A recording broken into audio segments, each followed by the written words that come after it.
Olá, estamos dando início a mais uma edição do programa Cidadania e Segurança Pública. Muito obrigado pela sua audiência, muito obrigado pela sua companhia todas as semanas aqui conosco no canal 19 da NET, TV Santa Maria, a TV que é nossa. E eu sempre digo Santa Maria, TV que é nossa.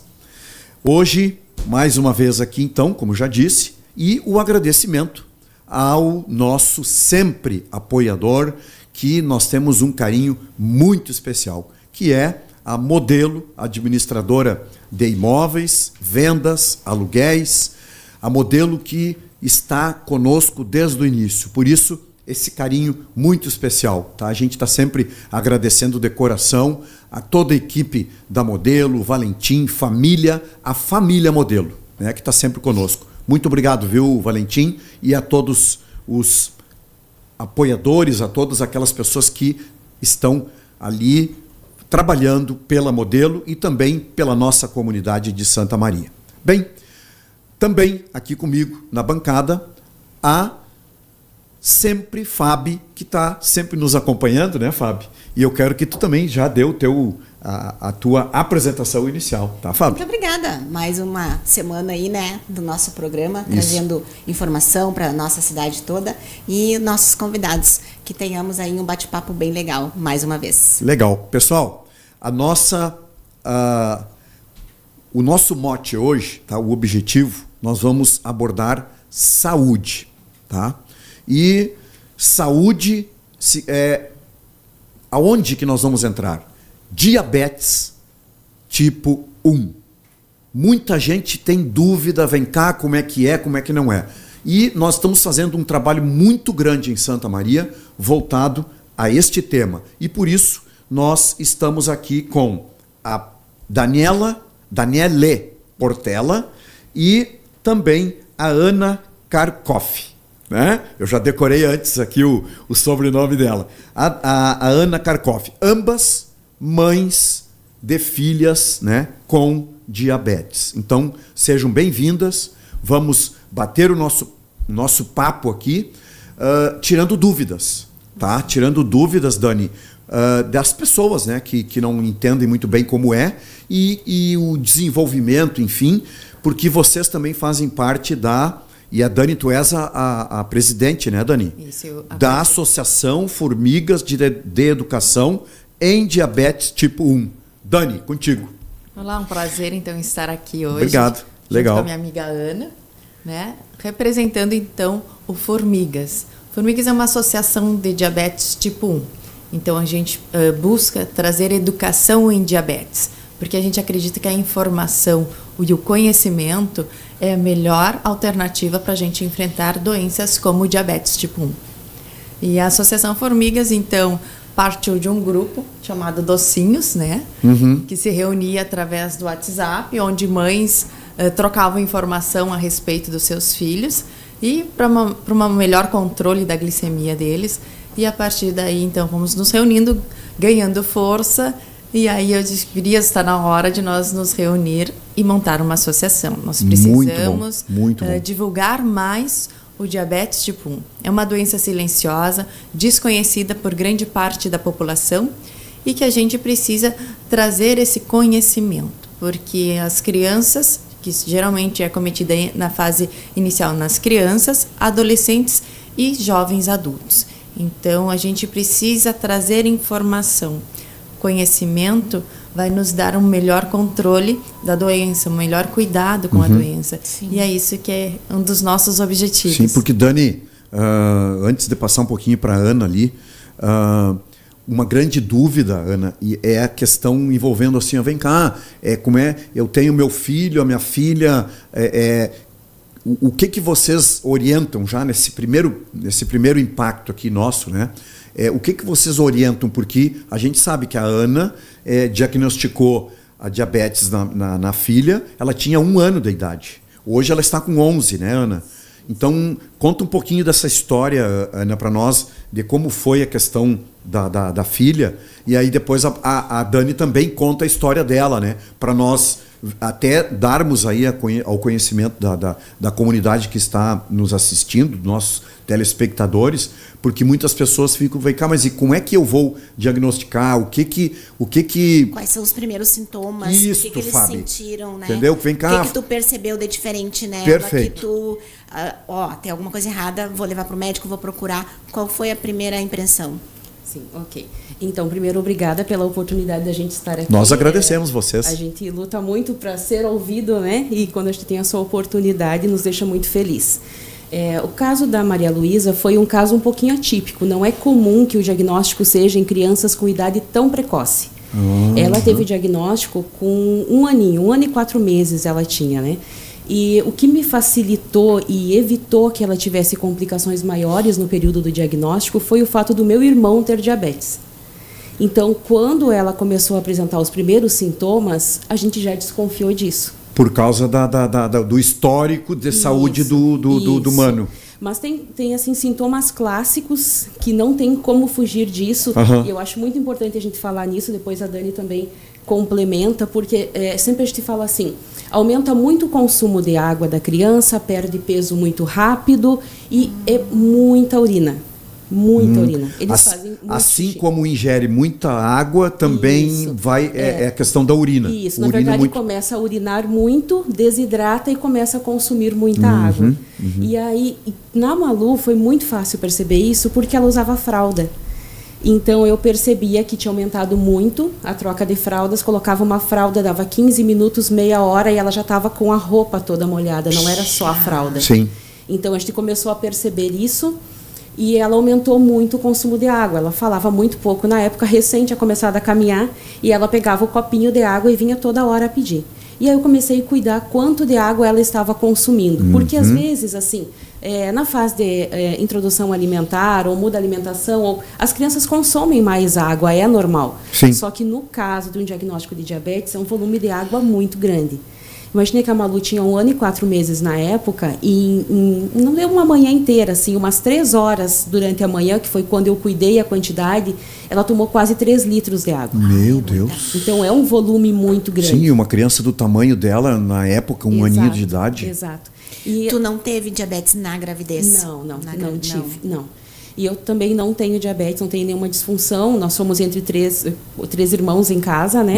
E somente um tem diabetes, os outros não. Então, e a minha filha mais nova também não tem. Então, não é algo assim que manifeste diretamente. Se eu tiver na gestação, ela vai ter diabetes tipo 1, sabe? Não tem uma relação direta com isso. Certo. Então, quando eu percebi os sintomas clássicos na Maria Luísa, eu liguei primeiro para o plantão, expliquei os sintomas, porque era um feriadão, né? E feriado de Corpus Christi. E aí eu liguei para o plantão e perguntei se eu poderia levar ela para verificar a glicose lá. E a orientação que eu recebi foi: nós não temos como verificar a glicose dela aqui no hospital. Meu Deus do céu. Se não tem como verificar a glicose no hospital, eu faço o quê? Né? Aí eu insisti, fui igual para o hospital, cheguei lá. Tinha um médico plantonista, tinha trocado já o plantão, né? Eu esperei o próximo médico e ele foi extremamente atencioso. Graças a Deus. Extremamente cuidadoso. Ele chegou, eu falei os sintomas e aí ele não me falou nada a respeito de diabetes, mas eu sabia no olhar dele que ele sabia já o que era. Ele pediu os exames, nos liberou para voltar para casa. Né? Porque é evidente, né? Esses exames aí, eles são todos a nível de laboratório, né? Isso, ele até poderia fazer um HGT na hora. Foi o que eu pensei aqui, vem cá, e aquele piquezinho, tem condições ali? Ele só não poderia fechar um diagnóstico apenas com HGT. Então, como ele já sabia pelos ele foi previdente na questão... Exato. De dar o diagnóstico completo. Sim. E aí, quando nos liberaram para voltar para... A gente mora em Camobi, né? Para casa, levaria umas 4, 5 horas para retornar ao hospital para pegar o resultado. Nos ligaram em 3 horas, pedindo para retornar. Então, naquele momento, eu já não tinha mais dúvida nenhuma do exato. Já tinha entendido. Né? Exato, porque nos pediram para retornar com uma certa urgência. Quando chegamos novamente no hospital... Pegamos o resultado, a glicose dela estava 683. E qual o número que seria dentro da normalidade? Até 100. Imagina. qual é a gravidade disso? O que poderia acontecer com ela? Então, ela não entrou em coma ou não teve um problema mais sério, acredito eu, e pelo que os médicos falaram, porque a criança tem uma resistência um pouquinho maior. Porque ela já estava em um quadro bem avançado de cetoacidose, que é o maior risco que se corre com a hiperglicemia, que é um dos nossos problemas. Não é um problema imediato como a hipoglicemia. Certo. Que é o nosso problema principal em escola, por exemplo. Mas a hiperglicemia em um período prolongado, e como ela não fazia uso de insulina e o pâncreas dela já não produzia praticamente nada de insulina, colocou ela num quadro de cetoacidose. E aí pode vir o coma, as complicações, falência, enfim, de óbito. Imagina, certo. E ela ficou do hospital, ela foi direto do plantão, ela foi direto para o hospital de caridade, onde ela ficou 5 dias na UTI, em observação. Nesse mesmo período ela já foi direto, sim, sair da ambulância, eles não podem nem liberar. Nesse caso em que ela já estava com a cetoacidose. Existem alguns diagnósticos que não têm cetoacidose, que eles até liberam, mas é muito difícil, né? Eu conheço raríssimos casos em que isso aconteceu. Sim, justamente para fazer um tratamento mais de choque, vamos dizer assim. Isso. E também é necessário nessa fase a orientação dos pais. Eu conhecia uma aplicação de insulina, como fazer uma medição no dedo, em função do meu irmão. Por causa do irmão. Isso. Mas a maioria das pessoas, na hora do diagnóstico, não faz ideia de como se prepara uma insulina. A insulina que se utiliza no hospital não é normalmente a que a gente vai utilizar em casa depois. Então, a gente tem que aprender todo aquele processo inicial, depois troca tudo. Então, e fora o desprendimento, eu não vou chamar de coragem, porque eu digo que eu não tenho coragem de aplicar insulina até hoje, né?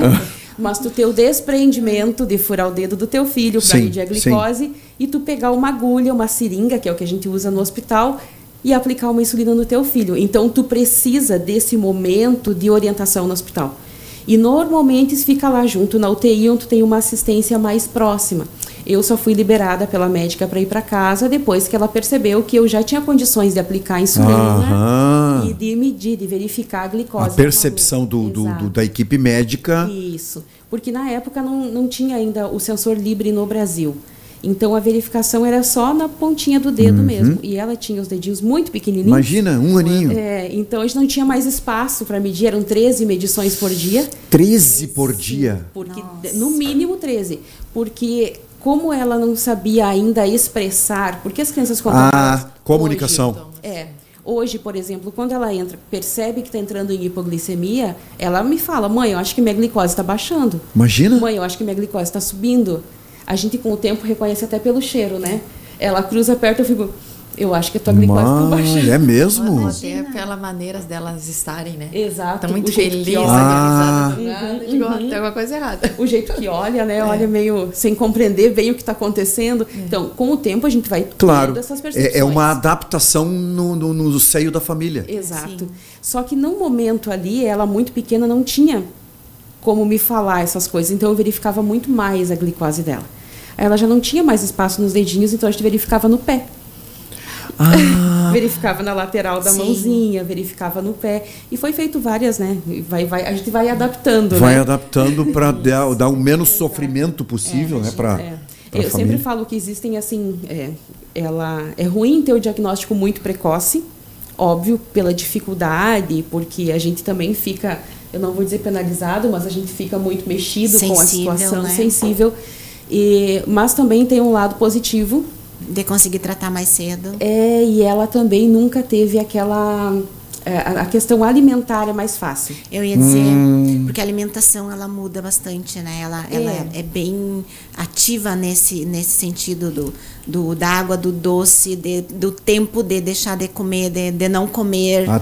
Os intervalos, entre refeições, enfim. A gente, hoje em dia, graças a todas as melhorias de tratamento, a gente não tem mais uma restrição alimentar às crianças. É mesmo? Não, que bom. Não tem mais. Mas quando elas tiveram diagnóstico, não pode isso. Não pode. Tá. Então, a Carol fazem 13 anos que teve o diagnóstico. Tá, e Dani, qual é a idade que a Carol tinha quando vocês... 9 anos. Carol... E aí eu descobri também pelos sintomas clássicos. Muita sede, urina, perdeu peso e uma fome assim, endoidada. E comia bastante, mas estava perdendo peso. E era inverno. E muita água. Eu digo, tem alguma coisa errada. Aí levamos no posto de saúde. Geralmente a gente fazia check-up no meio do ano com as crianças. E aí, quando veio o resultado, eu não tinha... Na época, era no posto de saúde que tinha pediatra. Sim. E não tinha conseguido ficha na época. Eu digo, mas eu abri o exame, né, mãe? Abriu o exame. Sim. Eu digo que tem alguma coisa errada. 368 a glicose dela. Mas eu olhava que eu não queria acreditar que era verdade, sabe? Tu conhece o diabetes, estudei sobre o diabetes, eu sou educadora física. E eu digo, meu Deus, mas na tua família tá em casa e tu não consegue enxergar. E aí bateu na nossa porta o diabetes tipo 1. Certo. E aí foi uma semana de internação hospitalar para aprender a lidar com a doença, para eles fazerem todos o Dani os não testes. tinha, na família de vocês, não tinha nenhum caso? Nenhum caso. Uma coisa importante aqui para a comunidade, o nosso telespectador, de nós deixarmos bem claro aqui que nós não estamos falando nada de forma mais técnica, né? E sim o depoimento de 2 mães que têm as filhas com o diabetes. Mas essa questão, então, já que vocês estão dentro do processo, a questão do diagnóstico pode ter alguma coisa a nível hereditário ou não?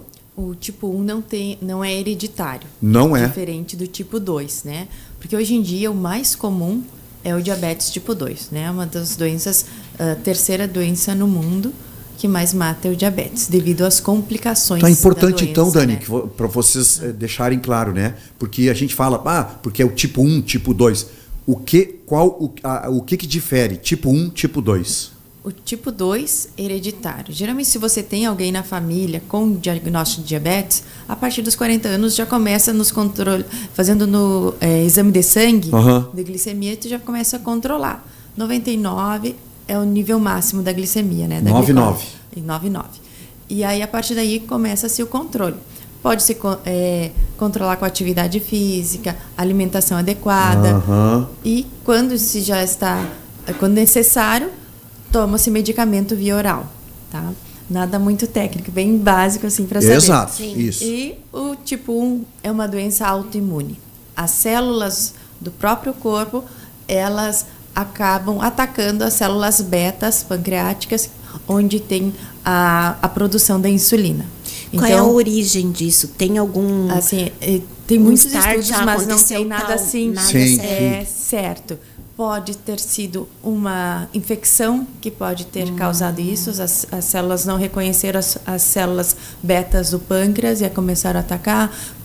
Também já foi falado na parte emocional, não se sabe. Então, existem vários estudos, mas não tem nada certo. Sabe-se que é uma doença autoimune. Se adquirido qualquer idade. Inclusive, tem estudos avançados de células-tronco. Mas o que acontece? Como é uma doença autoimune, pode fazer transplante e aí pode acontecer novamente. Sim. Mas já tem estudos avançados, né, que parece que agora já conseguiram uma maneira de que não aconteça isso. Que né? Deus ilumine, recente. Exato. Então, assim, por que a gente tem esse movimento? Porque hoje somos nós, mas a qualquer momento tem alguém, uma família recebendo esse diagnóstico. É algo que vem assim, inicialmente avassalador, tu perde o chão e agora? O que eu vou fazer? Vou ter que aplicar injeções de insulina diariamente, várias vezes ao dia, fazer vários testes de glicemia capilar, que é o teste com HGT, Sim. várias vezes ao dia, furar a ponta do dedo do meu filho. Eu vou ter que adequar a alimentação inicialmente, até eu aprender a fazer a contagem de carboidratos, que a contagem de carboidratos vai nos auxiliar na quantidade de insulina que os nossos filhos irão fazer. Então, por isso que hoje em dia nós já temos essa alimentação mais facilitada, podendo comer qualquer tipo de alimentação, mas eu vou ter que fazer a contagem de carboidratos. Porque daí vai ter que ter uma preocupação maior a nível de controle. Isso. O controlar. Mas né? é uma doença de 24 horas. Não tem tempo assim, Dani, de manhã, de noite. De noite é pior. As madrugadas claro, são as mais preocupantes, onde os pais muitas vezes não conseguem ter uma noite inteira de sono, porque tem que medir a glicemia do seu filho para ver como é que se comporta durante a madrugada, se não vai ter uma hipo, se não vai ter uma hiper. Uma hipo pode levar ao coma, ele continuar dormindo e não perceber. Imagina. E aí? Então, assim, por isso que a gente busca isso, do trazer a educação, do aprender a lidar com diabetes e também buscar melhores políticas públicas. E hoje o sensor de glicemia vem nos auxiliar, principalmente nas madrugadas ou quando as crianças estão na escola. Sim. Porque aí vai te dar as tendências, ou está subindo, se está se mantendo, se está descendo a glicemia. Vai trazer o melhor tratamento para eles, evitar as comorbidades que a doença traz. Uma cardiopatia, uma retinopatia diabética, problemas nos rins, uma nefropatia, uma neuropatia. Porque a gente vê muitas pessoas com diabetes tendo que amputar membros. E não é isso que a gente quer. Era o que se via há bem pouco tempo atrás, antigamente. Olha, ele teve que amputar uma perna, amputar um braço, sei eu, justamente por causa porque agora, então, diante disso que vocês estão falando, se percebe de que está tendo um cuidado maior, né? Até mesmo com essa situação envolvendo, e que eu quero depois entrar numa questão bem específica, Fábio, da questão do sensor, né? Para nós, do monitoramento, para a gente dizer aqui, que a comunidade que está nos ouvindo agora e nos vendo agora, saiba como que funciona, né? Porque a gente tem, então, hoje, o controle, então, tão somente com a lanceta ali, né? Isso. E que acaba furando os dedos ali e tudo mais, para a gente verificar como que está a situação. Porque assim, ó, tu imagina, tu acorda, a primeira coisa que tem que fazer... furar a ponta do dedo. Isso aí é uma rotina já, então. É uma rotina. Como é que tá? Aí antes de tu tomar o teu café da manhã, tu já tem que fazer a aplicação da insulina de ação lenta, tá? Então é uma insulina de 24 horas que vai agir no teu organismo. E conforme tiver a tua glicemia, tu tem que fazer a insulina de ação rápida. Aí é a terceira picada logo que tu acorda. Entende? É isso que a gente quer colocar para as pessoas, que não é só fazer insulina, só controlar a alimentação e fazer atividade física. É muito mais do que isso. E aí, fez isso, tomou o café. Fez a contagem errada de carboidratos? Ok, tem que corrigir ou não. Então, é um constante acompanhamento e monitorização da doença, porque... já tem estudos que é mais de 46 tipos de situações que vão alterar a tua glicemia. Fatores que vão alterar a glicemia. Fatores que vão alterar. Não é assim, só por comer ou fazer a insulina. Não, tem fatores externos que vão nível de estresse, hormônios, calor, frio, tudo vai influenciar na glicemia. A insulina é um hormônio. Sim. Então tem tudo ela isso, é um hormônio. É um hormônio, a importância, né, Dani, da divulgação, da prevenção, desse cuidado que tem, né, da alimentação e de prevenir. Porque eu tive uma conhecida, uma colega de aula, que, claro, antigamente não tinha todo esse controle e ela media... não diariamente, negligenciava a própria saúde dela. O que aconteceu? Ela ficou cega, né? Então, ela veio a falecer há 2 anos atrás, em função porque se agravou demais e ela tinha toda essa... não se cuidava até por falta de conhecimento mesmo, né? Então, tantas outras pessoas que acabam ficando cegas, perdendo membros por falta desse cuidado rigoroso que vocês têm diariamente, né? Geralmente, o tipo 2, até tu recebe algumas fitinhas do governo, do município, o aparelho de HGT, mas não se tem esse controle rigoroso. Por isso também leva a muitas comorbidades. É uma doença silenciosa. Ela não te mostra direto. Estou perdendo a visão. Estou prejudicando meus rins. Estou tendo alguma neuropatia. Que quando tu por exemplo, alguma dor. Isso. E a neuropatia, tu começa a perder a sensibilidade da ponta dos dedos, da ponta dos pés, tudo. Então, assim, o que acontece? É só um docinho. É só um pastelzinho. Não tem problema nenhum, não vai ter diferença. Isso, porque daí eles... esqueci de tomar meu comprimido. Geralmente são comprimidos do tipo 2. Então, acaba levando também esses casos extremos das complicações. Não queremos de maneira nenhuma desfazer do tipo 2, porque a gente sabe que é necessário, né? Evidente, são situações cuidado, diferentes, né? Mas o tipo 1, como são em crianças, geralmente... jovens, adolescentes. A adolescência é uma fase muito difícil. Tem toda a questão hormonal. Imagina. Tem a questão do bullying, o se esconder para aplicar insulina, do comer algo escondido e não fiz a contagem de carboidrato e alterou a minha glicemia. Então, são esses fatores que a gente quer trazer para conhecimento da população, para acolherem as crianças, para acolherem os adolescentes nas escolas, na comunidade, porque eu preciso saber, se acontecer uma emergência, o que eu posso auxiliar. Porque pode acontecer uma hipoglicemia na escola, pode acontecer uma hiperglicemia na escola. Recentemente, a minha filha, hoje ela está com 23 anos, teve uma hipoglicemia. Era um domingo à noite, estava com o namorado na casa dele, e do nada deu uma hipo, ela sem sintomas. Nunca aconteceu isso em 13 anos. Foi a primeira vez que aconteceu isso com ela? Assintomático. E aí ela já estava deitada, apitou o sensor da glicemia, tá aí a importância, e que a gente diz que ele é essencial, que salvou a vida dela. E ela naquele momento foi o sensor que salvou a vida dela. Por quê? Naquela mesma semana, uma menina em Ibirubá, com a mesma idade dela, perdeu a vida por uma hipoglicemia. Muito provável ela não usava o sensor, morava sozinha. Meu Deus, quem irá socorrer? A família encontrou ela desacordada no outro dia em casa, levaram para o hospital, já não teve condições de reverter. Então, foi bem na mesma semana que a minha filha teve uma hipo, foi para emergência, no UPA e tal. E aí a gente começou a ver. Aí, anteriormente, dela viu, foi fazer glicemia de ponta de dedo, né? A glicemia capilar. Estava já 56, no sensor estava 58. E aí ela já colocou açúcar na boca, bala, tudo para subir rápido. Tem que... Certo. Então, se você encontrar alguém numa situação de hipo, açúcar na boca, mel... se ela já estiver perdendo a consciência, não dá nada líquido, porque pode se afogar, ou alguma bala pode se engasgar, né? E aí, a partir daí, ela foi se deitar, e aí começou com muita dor de cabeça, falta de ar, e foi baixando. Chegou no UPA com a glicemia de 30. Inconsciente, não sabia o que estava fazendo lá, não sabia o nome, e aí foram para a emergência. A partir daí, a gente viu que muitos profissionais têm desconhecimento de como tratar a urgência e a emergência de diabetes tipo 1. Aí é que eu quero chegar agora pelo seguinte. Duas situações. A primeira, né?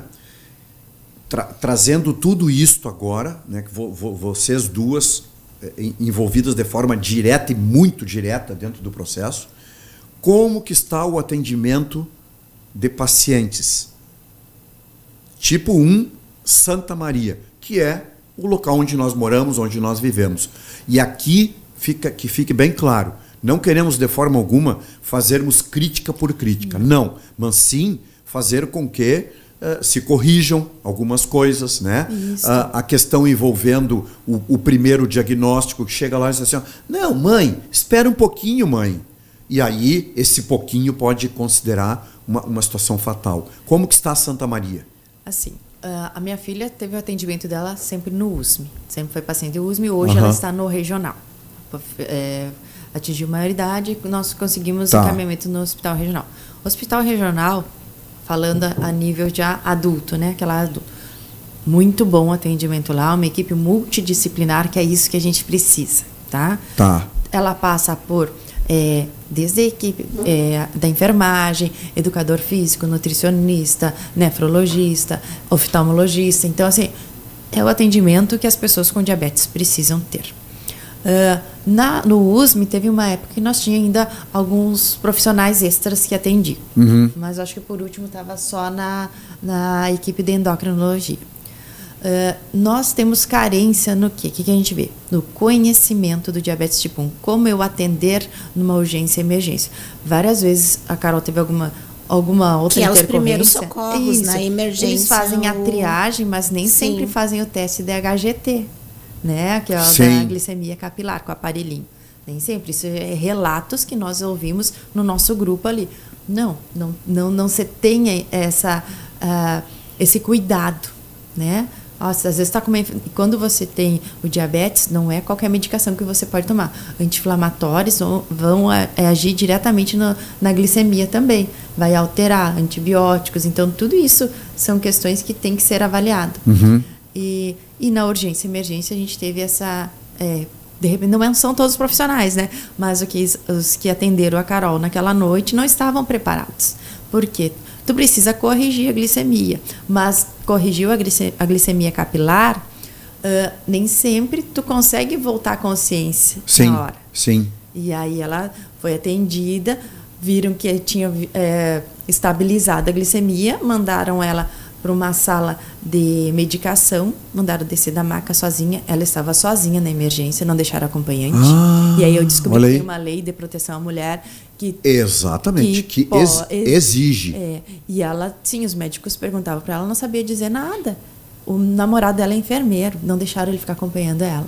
Aquele dia eu conversei lá no gabinete com o namorado dela, né? E a indignação era essa, mesmo ele se identificando, né? Olha, eu sou o enfermeiro. Então é o seguinte, ó, a partir do momento em que ele tá dizendo isso, eu disse, meu Deus do céu, vem para cá, porque é um apoio essencial e um sujeito que conhece o fato, conhece a rotina, né? Sim. E aí depois, quando eu cheguei lá, me deixaram ficar com ela na sala de medicamentos. Aí ela disse, mãe, eu não sei como eu cheguei aqui. Ela estava chorando, estava desesperada. E aí ela com o sensor, e aí nós vemos que estava subindo já a glicose dela. E aí eu comentei com os enfermeiros, técnicos que ficam lá. Está subindo a glicemia dela, vocês não vão fazer um teste de ponta de dedo, um HGT? Tem que esperar acabar o soro. Quando acabou o soro, estava 320 numa hiperglicemia. Então eu digo, nossa, está errado isso. Aí o que ela tem que fazer? Aplicar a insulina. Então, essas isso poderia ter sido evitado. Sim, e essas oscilações que vão trazer as complicações da doença. Uma hipoglicemia de 30 e aí em pouco tempo uma hiperglicemia de 320. Imagina, ela foi para os extremos. Então é isso que a gente quer trazer a educação. E a partir daí nós entramos em contato com a doutora Maristela Beck, que é presidente da Sociedade Brasileira de Diabetes do Rio Grande do Sul, e pedimos para ela, junto com a sociedade, elaborar um protocolo de urgência e emergência para nós termos nas unidades aqui em Santa Maria, tanto de pronto atendimento quanto nos hospitais, tanto público quanto particular, porque já aconteceu isso no USME. Tá, e Dani, como que está esse... eles vão elaborar e deram tempo para isso? Isso. Como a gente ainda está em um período de férias, a gente vai ter até uma reunião com os endócrinos de Santa Maria, agora em abril, no início de abril. Outro fator importante. E a doutora propôs também de fazer um curso de reciclagem para os médicos e enfermeiros. Eles estão à disposição de auxiliar. Então, assim, eu acho que vai ser muito bom, porque a gente tem que estar sempre aprendendo. A vida da gente é sempre aprender. Nós somos eternos aprendizes. Isso. E eles se colocaram à disposição. Isso. Eu achei fantástico. Eu acho que é isso que a gente precisa, unir forças. Sim. E não é tanto que não são os formigas, Dani, o né? nosso tempo aqui, o assunto ele é ótimo, né? Olha, tem muita meu Deus do céu, coisa para desenrolar ainda sobre a Formigas, sobre a associação. Divulga para nós o telefone de vocês, aonde eu encontro vocês, tem Instagram, no caso, se uma mãe, um paciente descobriu hoje, ou está com alguma dúvida. Está com dúvida, como que eu encontro vocês? Nós temos um Instagram que é FormigasDM1. Podem nos procurar por lá, chamar no direct. Nós temos um grupo de WhatsApp, eu posso deixar o meu telefone. E a Ana também, se quiser deixar o dela. A gente tem um grupo com mais de 100 pessoas, são familiares e pessoas com diabetes tipo 1.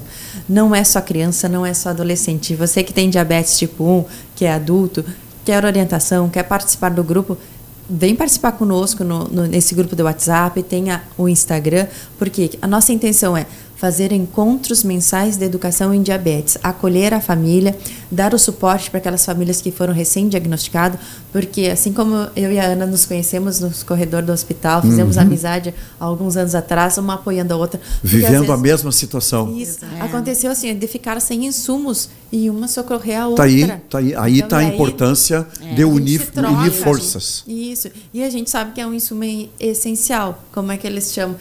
A insulina são gotas de vidas para eles. E a gente não pode ficar sem. Maravilha. Eu quero colocar aqui uma observação a respeito do sensor, tá? Vamos já deixar previamente marcado aqui, Fábio, né? Uma outra oportunidade também para vocês voltarem, né? Para darem maiores informações sobre isso, porque eu tenho certeza de que a comunidade que está nos assistindo nesse momento tem pessoas aí que têm essa situação em casa e que eu tenho certeza que a partir do nosso programa vão fazer contato com a Dani, vão fazer contato com a Ana. A questão do sensor. O sensor, então, ele é colocado, geralmente é no braço, né? Isso. Somente no braço?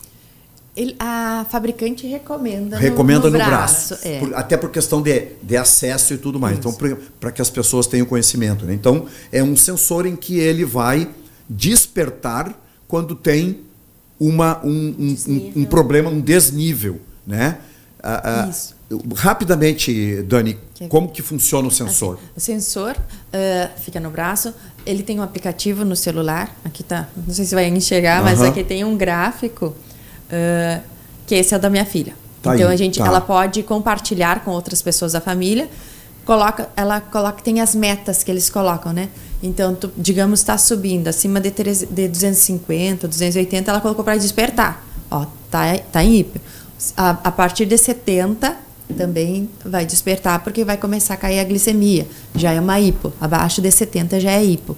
Então, aí ele começa a apitar. Porque que acontece? Se ela estiver sozinha e numa situação de perigo, eu sei que ela está numa hipoglicemia ou numa hiper, eu vou poder correr para socorrer. Onde é que tu tá, eu vou de atrás. Então, isso é muito importante. Inclusive, se ela está sozinha, dá tempo dela sair de casa, sair, pedir ajuda. E aí, ou eu entro em contato com alguém, se ela está na faculdade, a gente socorre a Carol, nós estamos chegando até aí. A Ana, a mesma coisa, se a filha dela está na escola, ela já entra em contato com a equipe diretiva para eles auxiliarem ela. Então, Ana, Dani, a Ana, nesse momento, né, Ana, a tua menina está na escola. Exatamente, eu ia falar justamente isso. E aí tu fica... Eu fico monitorando. Monitorando. Isso é uma possibilidade muito recente que a gente tem, porque apesar do sensor já estar disponível... Ela está com o sensor também, Ana? Sim, sim. Graças a Deus. Sensor. Desde 2015, quando chegou no Brasil, ela começou a usar o sensor. Só que o sensor teve uma troca agora. Ele usava antes o Libre 1, que não tinha essa capacidade de comunicação. Então, ela media na escola e mostrava para a professora precisava entrar em contato comigo. Se utilizava do professor. Agora tem disponível o Libre 2, que é esse, que então a gente consegue... Ele interage via celular. Isso, a gente não precisa mais fazer a medição, é só ficar com o celular perto, ele vai fazendo as leituras e ele manda a informação para o nosso celular. Para o celular teu que está cadastrado. Isso, eu estou aqui, eu imagina a tranquilidade tua nesse momento e saber que exato. Tu tem a certeza de que está sob controle. E às vezes, por exemplo, as professoras, eu tenho a bênção assim que a minha filha sempre esteve em escolas que são maravilhosas quanto apoio e suporte, mas as professoras têm 1000 atividades. Claro, e nem sempre uma hipo é com sintomas, né? Então já aconteceu, por exemplo, dela entrar em hipo na escola e ela não perceber, não falar nada para a professora, e quando a gente chega lá já é uma hipo um pouquinho mais grave. Sim. Agora, quando começa a cair a glicose dela, eu já percebo em casa e eu já falo com as professoras. Se tu já entra em contato direto. Isso, a gente consegue fazer um caminho reverso agora. Ana, e aí eu peço para as professoras darem uma orientada. Essa é a luta, né, que nós estamos entrando, né, juntamente por causa de vocês é que estão nos apoiando nesse sentido, com base em informações, né, que nós protocolamos então um projeto fazendo com que tenha a prefeitura municipal tenha autorização para aquisição deste material e fornecer para na rede pública para as pessoas, enfim. Aí uma outra coisa que uma coisa chama a outra, né? A gente sabe que o tempo está terminando, mas o seguinte: homens e mulheres têm um aspecto que é mais em mulheres do que homens? Uma boa pergunta, sabe? Não sei, vai ficar para o próximo programa. Então tá. Vamos pesquisar. Fica a dúvida aí, né? Se tem alguma coisa a ver com a questão de homens e mulheres, mulher é mais incidência. Bom, enfim. Não extremos. Exato. Maravilha. Fábio. Gratidão pelas informações, que Deus abençoe você sempre com as filhas e que cada vez a tecnologia e a medicina nos seja avançada para que, ou cura, né? É o que a gente espera, né? Então, que Deus abençoe, conte sempre conosco e volte sempre. Obrigada. Bem, muito obrigada. Eu agradeço também, então, né, dizendo o seguinte, reforçando o que a Fábio colocou aqui agora. Este programa está totalmente à disposição de vocês. Qualquer informação, independente de dia, hora, independente também da pauta que nós estivermos aqui, mas chegando alguma informação de vocês, necessitando da gente falar aqui para o nosso telespectador, nós vamos nos utilizar, então, da TV Santa Maria para apoiar vocês. É esse o nosso grande objetivo aqui, tá bem? Muito obrigada. E quero só reforçar, entre no Instagram do Formigas, lá nós estamos levantando um censo de quantas pessoas com diabetes tipo 1 nós temos em Santa Maria. Olha aí. Para que depois nós possa ter esses dados para nós alcançar o sensor de Foi a pergunta que eu fiz para ti agora, né, que tá aí já um caminho para a resposta. Isso, então, lá no Instagram do Formigas, DM1, nós temos um questionário, tem o QR Code e na nossa bio tem o link também para poder acessar. E aí nós queremos mapear em Santa Maria quem é a população de diabetes tipo 1. Perfeito. Ótimo. Muito obrigado, tá? Obrigada. Bem, pessoal, vocês viram aqui que nós poderíamos ficar até mais tempo, né? Nos aproveitando da Ana, da Dani, para maiores informações. Mas o seguinte, a Dani foi bem clara a respeito da forma como vocês podem fazer o contato. Então, vocês que estão nos assistindo nesse momento, a questão, de repente, vocês não têm ninguém da família, mas pode ter um vizinho, né? Alguma pessoa conhecida, enfim, vamos fazer esse contato. Importante para esta associação, tá? Que a Dani, a Ana, um grupo grande de pessoas estão imbuídas em fazer com que a informação chegue mais rápido e a partir do momento em que nós estivermos tendo uma informação mais exata, também facilita para todos nós apoiarmos vocês, né, a nível público, principalmente, né, dentro da atividade pública, para termos aí um controle e um conforto para essas pessoas que têm o problema da diabetes tipo 1, tá bem? Então façam contato, vizinho, vizinha, amigos, façam contato com eles e dê essa informação. Dúvidas, façam contato também aqui conosco, que a gente tira a dúvida, encaminha para a Ana, para a Dani, para nós tirarmos a dúvida, tá bem? Muito obrigado pela sua audiência, muito obrigado por estarem nos permitindo entrarem aí na sua casa para nós conversarmos com vocês. Tenham todos uma boa semana e até a semana que vem, se Deus quiser. Forte abraço!